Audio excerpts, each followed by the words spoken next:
आसाम से यहाँ पर मैं 2 दिन में आया था, ऑलमोस्ट 2500 किलोमीटर्स। तो मुझे पता है मेरी हाथों में क्या हो गया था, वाइब्रेशन टाइप की फील हो रही थी।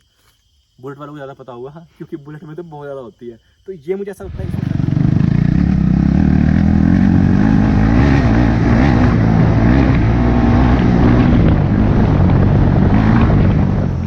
Hello everyone. आज हम थोड़ा फॉरेस्ट एरिया में आए हुए थे ओनर के साथ, 390 एडवेंचर के मिस्टर तंजोत सिंह साहनी। तो इनका भी रिव्यू लेंगे हम। तो अभी मैं अपना इनिशियल इंप्रेशंस दूंगा, इंप्रेशंस कि मुझे बाइक कैसे लगी। Because I currently own a Dominar 400 और मैंने ऑलमोस्ट 30,000 किलोमीटर्स चला ली है, and that to pure touring पे। तो मैं एक अच्छे से रिव्यू दे सकता हूँ कि ये बाइक वर्थ इट है लेनी या किन को लेनी चाहिए, ठीक है ना। जस्ट बिकॉज ये एडवेंचर है, इसका मतलब ये नहीं कि हर किसी के लिए है ये। तो उसके क्या क्या फ्लॉज हैं, पॉजिटिव पॉइंट्स या प्रोज एंड कॉन्स, दोनों मैं आपको बताऊंगा। वही प्रैक्टिकल, नॉट लाइक क्रिटिक्स। जो क्रिटिक्स बताते हैं, तो क्रिटिक्स के रिव्यूज़ काफ़ी अजीब से होते हैं, मैंने जो देखे हैं, प्रैक्टिकल नहीं होते काफ़ी चीज़ों में। तो उसके बारे में डिस्कस करते हैं हम। तो ये मेरी डोमिनार है, एंड जिसे मैं कहता हूँ ब्लैक पैंथर, और ये है तंजोत सिंह साहनी जी की 390। क्योंकि ये पहले पुरानी वाली जो इससे पहले आती थी 2017 एडिशन ड्यूक ओन करते थे, तो उन्होंने उसको बेचकर फिर ये ली है। तो मैं इसके बारे में बताना चाहूँगा। सबसे पहले हम इसके कॉन्स की बात करेंगे, जाके नहीं कि नेगेटिव पॉइंट्स, जो कि सबसे पहले इसकी सीट हाइट। यार सीट हाइट मैं आपको सीरियसली बताऊँ, अगर आप 5'6" से नीचे हैं, इस गाड़ी को लेने की मत सोचना बिल्कुल भी। क्यों? आपको पता है इस बाइक में मेन क्या काम है, टूरिंग के लिए और थोड़ा बहुत माइल्ड। दोबारा रिपीट करो, सिर्फ माइल्ड। माइल्ड का मतलब सिर्फ माइल्ड ऑफ रोडिंग कर सकते हो, हार्डकोर ऑफ रोडिंग के लिए नहीं बनी है, just because of alloys. On ground clearance के बारे में बाद में बात करेंगे। तो अगर आपकी हाइट 5'6" या 5'7" से कम है, मैं स्ट्रिक्टली मना करूँगा, क्योंकि मेरी हाइट है ऑलमोस्ट 5'4", और मैं तो बिल्कुल इसको प्रेफर नहीं कर सकता। क्यों? गलती से आपको एकदम से पैनिकली पैर रखना पड़ गया तो सीरियसली दिक्कत हो जाएगी, गिर सकते हैं बाइक। ऑल्दो बाइक काफ़ी नैरो आगे से, आप देख सकते हैं टैंक की साइड से काफ़ी नैरो है, क्योंकि इतनी वाइड सीट नहीं है डोमिना की तरह, बट स्टिल काफ़ी ज़्यादा सीट हाइट है, टू बी एग्जैक्ट 855 mm की, जबकि डोमिनार की आती है 805। तो एक इंपॉर्टेंट पॉइंट, अगर आप टूरिंग पसंद करते हो, आपको पता होगा टूरिंग वाले लोग कभी भी कहीं भी निकल जाते हैं, चाहे रात हो दिन हो। तो उसके लिए सबसे इंपॉर्टेंट क्या चीज़ है, वो है लाइट। क्योंकि डोमिनार इस मामले में बहुत अच्छी है, ऑल्दो डोमिनार की लाइट में भी ये दिक्कत है कि ये वाइड नहीं है। इस लाइट में क्या फ्लॉज हैं वो तंजोत सिंह से पूछते हैं, जो कि इसके ओनर है। तो क्या लगा आपको इसमें दिक्कत?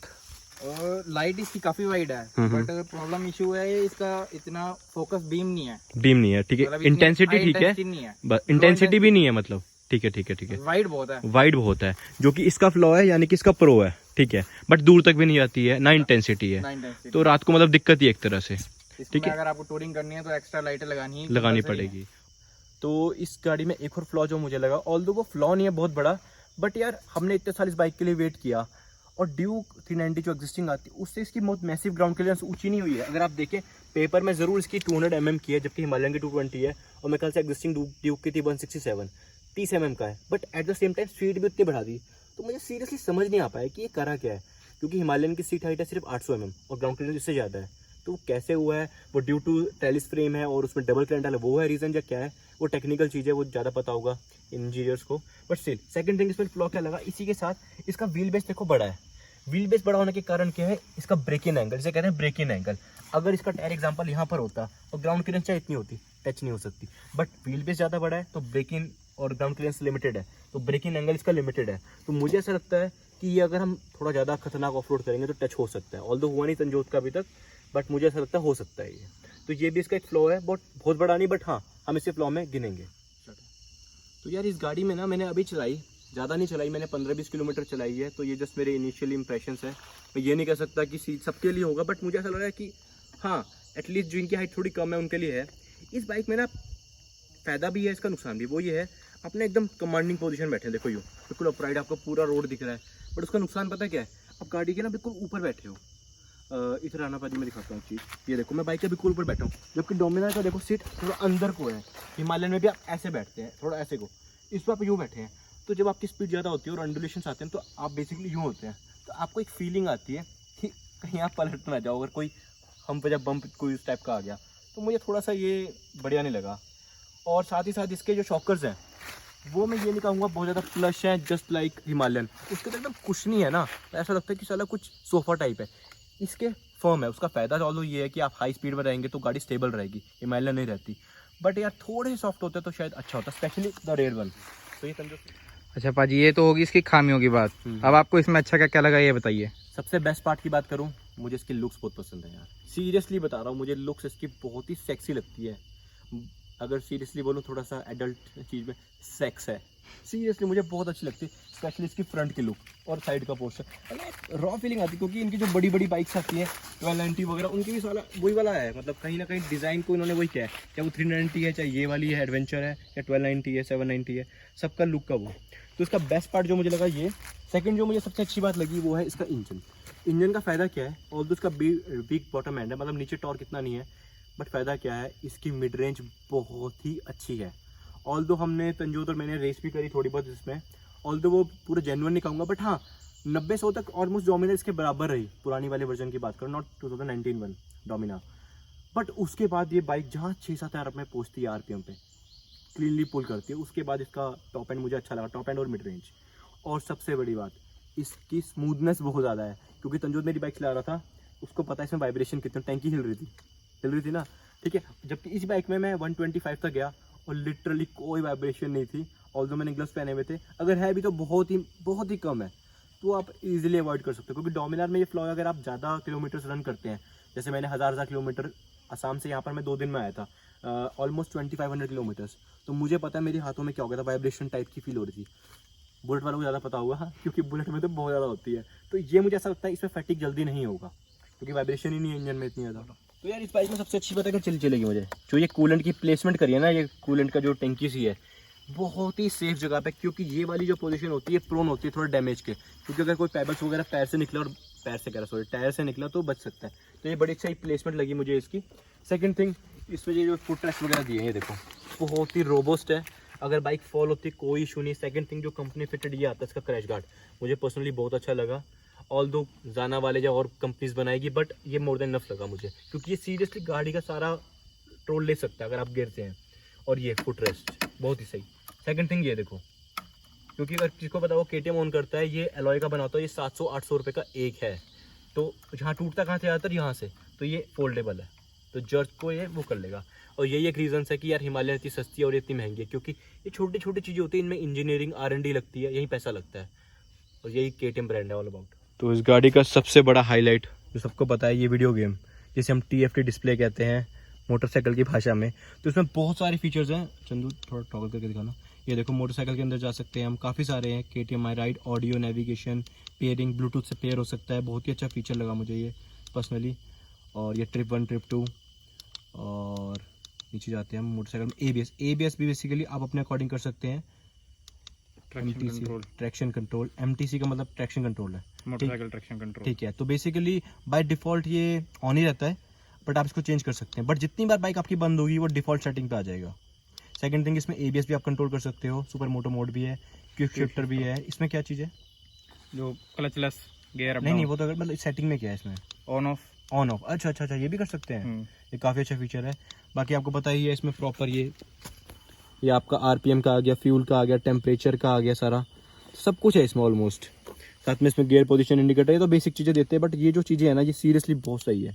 और इसका बेस्ट पार्ट पता है कि अगर आप उधर बैठे हैं ना, तो यहाँ से आपको आइस बिल्कुल नीचे नहीं करनी पड़ती, डोमिनार में या बाइक्स में, तो बेसिकली आपको बिल्कुल यूँ हल्का सा देखा नीचे दिख जाता है, तो ये अच्छी चीज़ है। तो यार अब हम बात करेंगे इसकी एक और चीज़ की।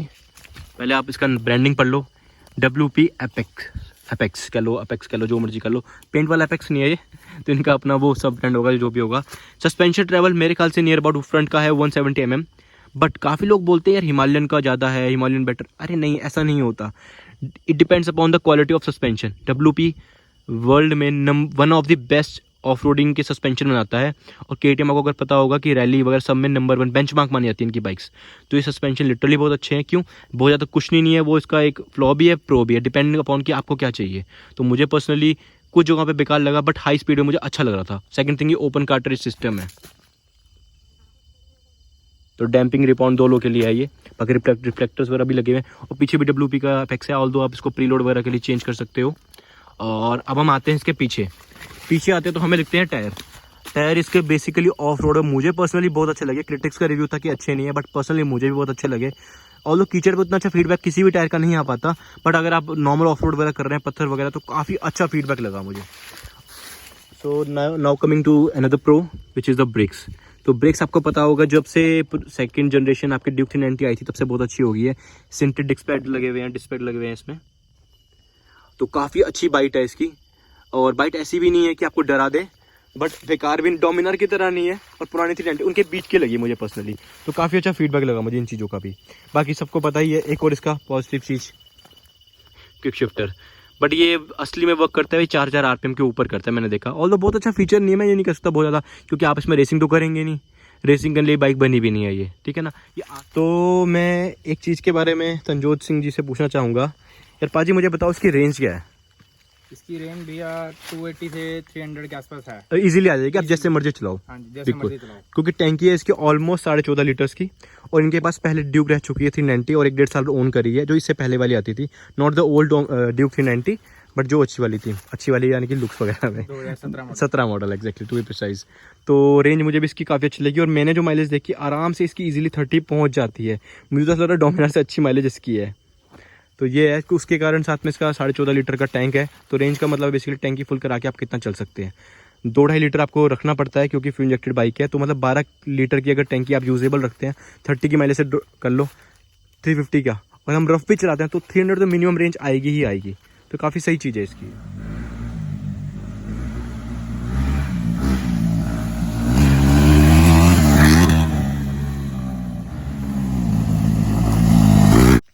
यार एक इंपॉर्टेंट चीज़ बताना चाहूँगा मैं, अगर आपने पुरानी 390 देखी थी तो उसमें क्या था, उसकी लाइट बेसिकली प्लेसमेंट यहाँ तक सब कुछ खत्म हो जाता था। इसमें ही सारा जो सिस्टम है सारा का सारा अप ऊपर वो कर दिया है, और अगर इसमें आफ्टर मार्केट कोई विंडशील्ड लगाते हैं तो मैं कह रहा हूँ विंड ब्लास्ट बहुत ही कम हो जाएगा। और पाजी कहाँ तक आपको विंड ब्लास्ट इसका नहीं लगा? मुझे इसका 120 पे अगर मैं चल रहा हूँ हाँ, तो मुझे कोई मतलब ऑल डे आप चल सकते हैं, ठीक है, क्योंकि मेरे ख्याल से आप 160 तक लेके गए उसको, 162 तक लेकर गए हैं। ऑल दो स्पीड में तो देखो हर बाइक में आ ही जाता है, क्योंकि टाइगर तो है नहीं, उतनी अच्छी विंडशील्ड भी नहीं है, और नाइट विजिबल होता है इतनी स्पीड में। क्रूजिंग स्पीड मेरे ख्याल से 100 120 130 ही रहती है, क्यों बाजी? 120 तक तो कोई दिक्कत नहीं, क्योंकि हमने देखा था दोनों ने साइड बाय साइड, तो काफ़ी अच्छा रहा, जबकि पाजी की हाइट भी सही है। कितनी आपकी हाइट?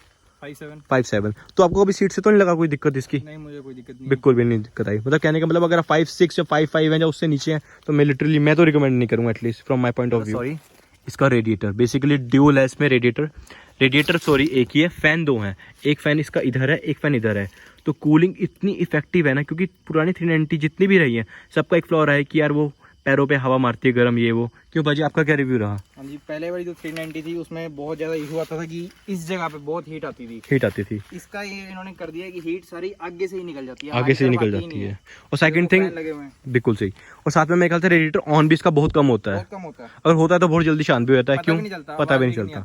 ठीक है, साइड बाय साइड दो भी हैं तो उसका भी फायदा है, और ये आप देख सकते हैं कितना सेक्सी लग रहा है इसका। काश इसकी लाइट भी इतनी सेक्सी होती तो मजा आ जाता। क्यों भाजी? लाइट सेक्सी है बट वो वर्क नहीं है, बट तो एक चीज के बारे में पाजी बताएंगे हमें। जितनी भी सारी KTM आती हैं, पिलियन सीट में से सबसे बेस्ट सीट इसी की ही है, क्योंकि सबसे ज्यादा सरफेस इसमें है और कुशनिंग बाकी सीटों से सबसे बेस्ट है। अगर कोई भी पिलियन आपको बिठाते हुए कोई भी आपकी मदर बैठती है, सिस्टर बैठती है, कोई भी फ्रेंड बैठता है, मतलब बेसिकली पाजी के कहने का मतलब गर्लफ्रेंड बैठती है, तो ठीक है। तो आसानी से बैठ सकते हो और लंबा टूर कर सकते हैं। बिल्कुल सही कहा, क्योंकि ये बात तो मैंने भी फील करी। हमारा फ्रेंड बैठ के गया था इसमें, तो उसने भी काफ़ी अच्छा रिव्यू दिया इसका, और साथ में कह सकते हैं ग्रैब हैंडल्स के काफ़ी वाइड है और बेसिकली प्रैक्टिकल है काफ़ी ज़्यादा। तो इस बाइक का एक और फीचर जो इसका प्रो भी है और कॉन भी है, काफ़ी लोगों के लिए कॉन रहा बट मुझे पर्सनली प्रो लगा इसका, यानी कि पॉजिटिव पॉइंट वो इसका ट्रैक्शन कंट्रोल, क्योंकि वो उतनी ही टायर को वो देता है पावर जितनी यूज़फुल है। जहाँ उसको लगता है कि टायर इधर उधर जा रहा है या हवा में टायर आ जाता है तो वो एकदम पावर को कट ऑफ कर देता है, और उसका फ़ायदा हमने ऑफ रोड में देखा दोनों तरफ से करके। ऑल्दो अगर कुछ ज़्यादा खतरनाक ऑफ रोड है तो ऑल्दो आप स्विच ऑफ कर सकते हैं उसको, और बट ये ध्यान रखना कि बाय डिफ़ॉल्ट वो ऑन ही रहता है, तो अगर बाइक आपकी बंद होती है तो दोबारा से वो ऑन की पोजीशन पे आ जाएगा। तो मुझे बेसिकली उसका प्रो भी लगा और वो कॉन भी लगा। तो इस बाइक में सबसे अच्छा पता क्या लगता है मुझे? Throttle response. Ride by wire के कारण बेसिकली डायरेक्ट फील होता है, तो बेसिकली एकदम क्रिस्प है, क्योंकि आपको कहीं भी लैग नहीं लगेगा। जब भी आप थ्रॉटल नीचे करते हैं, ऑन करते हैं, जो ऑफ करते हैं, कहीं भी आप लैग नहीं लगता, जो आपको डोमिना में लगता है, क्योंकि वो है वायर के थ्रू, जबकि ये राइड बाय वायर है, ठीक है ना। तो बेसिकली टेक्निकल चीज़ें आप गूगल कर सकते हैं, इतना मुझे भी नहीं पता, बट मैं आपको रिस्पॉन्स की बात बता रहा हूँ, बहुत अच्छा है। और यार एक और चीज़ बताना चाहूँगा आपको कि यार यही एक चीज़ें होती हैं, इसलिए ये बाइक इतना चार्ज करते हैं प्रीमियम, क्योंकि यार आपको फीचर्स दे रहे हैं, टेक्नोलॉजी दे रहे हैं, R&D में पैसा लगा सबके लिए है। क्योंकि यार मेरा काफ़ी 7 साल हो गया मुझे बाइक चलाते हुए, ये मैंने 30,000 चला ली। इससे पहले मेरे पास ड्यूक थी पुरानी वाली, वो भी मैंने 40-50,000 चलाई, 220 चलाई, काफ़ी मेरा वो रह गया है।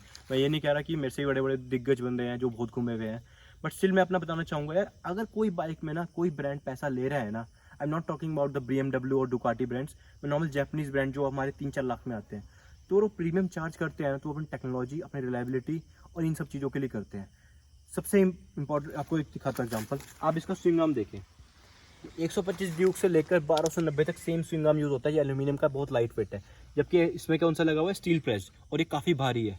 भारी होने का कारण क्या है, इसकी कॉस्टिंग कम आती है, ये हल्का है, लाइट वेट है, इसलिए इसकी कॉस्टिंग ज़्यादा आती है, इसलिए इन बाइकों की कॉस्ट ज़्यादा होती है। राइड बाय वायर इसमें दिया हुआ है, क्योंकि काफ़ी अच्छी टेक्नोलॉजी लगी मुझे पर्सनली। तो ऐसी छोटी छोटी चीज़ों में बहुत सारा कंपनी इन्वेस्ट करती है। लोग बोलते हैं यार VFM है, मेरा ये मानना है VFM नाम की कोई चीज़ ही नहीं होती है। अगर आप जितना पैसा डाल रहे हो उतनी अच्छी बाइक मिलेगी। अगर R3 यामा चार्ज करती है प्रीमियम, तो वो लिटरली फॉर अ रीज़न है। तो ये मत सोचो अगर डोमिनार ले रहे हो तो डोमिनार में फ्लॉज भी बहुत है, ठीक है, ऑल्दो हर बाइक में होते हैं, बट मेरे कहने का मतलब अगर आप पैसा 1 लाख रुपए एक्स्ट्रा दे रहे हैं ड्यूक में, जैसे कि आजकल नई वाली डोमिनार आती है 1,90,000 की, और मेरे ख्याल से 390 कितने की, 2.5 लाख की है, 60-70 हज़ार का डिफरेंस है, तो वो 60-70 हज़ार रुपये ना फ़र्क डालते हैं। उसमें एंडोरेंस के शौक करें डोमिनार में, उसमें VP के हैं, तो ब्रांड का बहुत फ़र्क पड़ता है प्रैक्टिकल वर्ल्ड में। तो आप ये मत भी सोचना कि यार वो वैल्यू फॉर मनी, मेरा कहने का मतलब ये था बस। तो अगर मेरे अकॉर्डिंग अगर मेरे से पूछा जाए पर्सनली, हार्ड रोडर ये बिल्कुल नहीं है। अगर आप मेरे से पूछेंगे कि ये बेस्ट बाइक है, मैं कहूँगा वो भी नहीं है, बट ये बाइक ऐसी है, अगर आपकी हाइट सही है, दोबारा रिपीट करो, हाइट अगर 5'7" से ऊपर है, तो ये बहुत ही अच्छी बाइक है, स्मूथ है। KTM की ऑल्दो मैं ये नहीं कहूँगा रिलायबिलिटी बहुत ज़्यादा है, मिक्स है, क्योंकि 30-40,000 में देखेंगे इंजन खुल जाते हैं इनके, बट वो ऐसा नहीं कि सबके खुलते हैं, कईयों के मैंने देखे, कईयों के नहीं। बाहर घूमोगे तो लगेगा कि हाँ भाई कोई बंदा बाइक लेके घूम रहा है, क्योंकि लुक्स वैसी है, और KTM का इस टाइम अपने आप में ब्रांड बन चुका है ये। तो ये बाइक लेके आप गलत नहीं हो सकते हो, बहुत ही सही बाइक है, आंख बंद करके लो। बट हाँ, इससे ये एक्सपेक्ट मत करना है कि ये बहुत ज़्यादा हार्ड ऑफ रोड कर सकेगी, जस्ट लाइक इम्पल्स। तो ये हर काम कर सकते, टूरिंग हो, कम्यूटिंग में भी काफ़ी अच्छा है। तो ये सब चीज़ें हैं। तो अगर ये रिव्यू आपको अच्छा लगा तो आप शेयर कर सकते हैं दोस्तों के साथ। सब्सक्राइब तभी करना अगर आपको ये अच्छा लगे वीडियो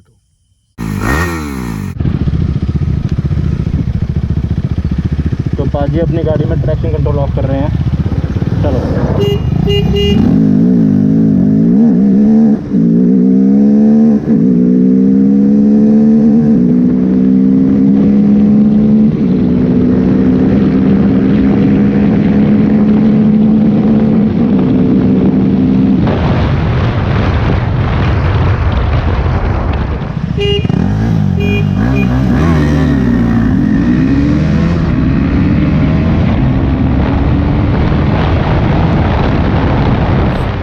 हमने बहुत सारी ड्रैग रेस करी तंजोत और मैंने, ऑल्दो इट डिपेंड्स अपॉन कि तुम लॉन्च कैसे करते हो, सबको पता होगा। ऑल्दो ये कोई मेजर डिसाइडिंग फैक्टर नहीं किसी बाइक को खरीदने के लिए, बट एक हम नॉर्मल कंपैरिजन कर रहे हैं कि BS6 में हुआ क्या है। तो जो इनिशियल पंच है वो तो मेजरली मैंने देख ली डोमिनार का बेटर है, मेरी पुरानी वाली डोमिनार है, ऑल्दो मैंने उसका एग्जॉस्ट का मफलर निकाला हुआ है और फिल्टर डला हुआ है उसमें, तो उसके कारण भी फ़र्क पड़ सकता है। बट स्टिल यार मुझे खुद को फील हुआ कि डोमिनार का इनिशियल पंच एंड जो रोल ऑन एक्सेलरेशन होती है, यानी कि हर एक गियर में जो 3rd गियर में हमने करके देखा, 5th गियर में करके देखा, उन सब में डोमिनार आगे निकली। बट अगर 7000 RPM के बाद है तो एनी डे 390 एडवेंचर आगे निकल जाती है, क्योंकि उसकी पावर वहीं पर आती है, उसका पावर बैंड ही मेन वहाँ पर है 6000 RPM के बाद, जबकि डोमिनार का अपोजिट है, डोमिनार का उसके नीचे है। तो बेसिकली मिड रेंज और इनिशियल पंच डोमिनार का एनी डे बेटर है as compared to 390 adventure BS6 में। और नई वाली मुझे लगता है ड्यूक 390 का भी पंच कम किया है, हो गया है, क्योंकि जो पुरानी वाली 390 थी उसका पंच लिटरली बहुत सॉलिड था, डोमिनार आसपास लगती नहीं थी उसमें उसके पास, क्योंकि तंजोत के पास पहले 390 थी 2017 एडिशन, तो उसके तो हम पास लगे ही नहीं पाते थे। बट जो पंच वगैरह जो सब ड्रॉप हुआ है, बट उसका एक फ़ायदा ये हुआ है, उसका प्रो ये आया है कि बाइक बहुत स्मूथ हो गई है। तो if you prefer smoothness over initial punch तो 390 बहुत सही लगा मुझे। बस एक ही है KTM के इंजन रिलायबल हो, क्योंकि मेरा एक्सपीरियंस अच्छा नहीं रहा और मैंने बहुतों का देखा इनके इंजन 30, 40, 50,000 में खुल ही जाते हैं, क्योंकि इंजन का करेक्टर ही ऐसा है कि आप पुश करते हो उस बाइक को। तो KTM में ये थोड़ा सा मुझे लगा, क्योंकि इंजन लाइफ इतनी ज़्यादा है नहीं, हाई रविंग इंजन है, कंप्रेशन रेशियो ज़्यादा है, तो आप भी समझते हैं कंप्रेशन रेशियो इसका इवन कि हायाबुसा से भी ज़्यादा है। तो आप एक सिंगल सिलेंडर इंजन पे इतना लोड ले रहे हैं, तो कहीं ना कहीं इंजन लाइफ में कॉम्प्रोमाइज़ करना पड़ेगा। At the same time cost बहुत कम आती है अगर इंजन भी हो जाए। वैसे तो किसी को भी पता है कि इंजन होने का मतलब है 25-30 हज़ार रुपये लग जाते हैं, but as compared to Honda Yamaha मतलब बात वहीं पड़ जाती है, ज़्यादा पैसे दोगे तो वो इंजन लेवल ज़्यादा है, बट यहाँ स्पेयर पार्ट सस्ता है, तो वो आपको डिसाइड करना है कि आपको कैसी बाइक चाहिए।